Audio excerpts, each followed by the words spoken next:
Stories I like to tell are strange stories. They're kind of fables, or there are I don't know, parables, or I usually like to tell very short stories, stories with a strange character, with someone who has reached a kind of breaking point in their life. I like to write about people who live alone. I like to write about lonely people, people who wake up alone, go to work alone, come home alone. That process of going through life kind of thoughtfully on one's own. Usually, stories that I write about couples or about groups of people are about the point in the relationship or the time when one person is alone, either because someone has vanished or because the person is separated from a group of other people. So loneliness, lonesomeness is a big part of a lot of what I write. The types of characters that interest me are quiet people, strange people.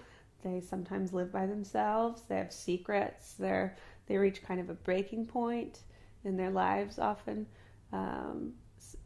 They maybe have ordinary jobs, but they think relatively non-ordinary thoughts. I started writing stories when I was young.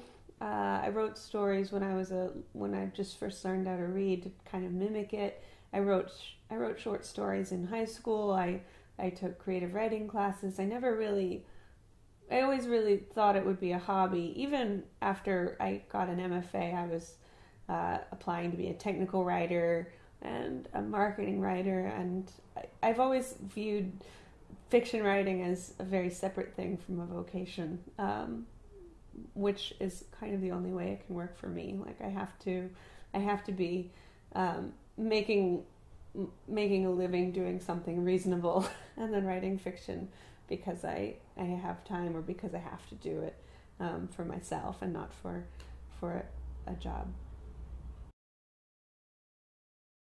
I grew up reading writers like Shirley Jackson, like Flannery O'Connor, Kurt Vonnegut. I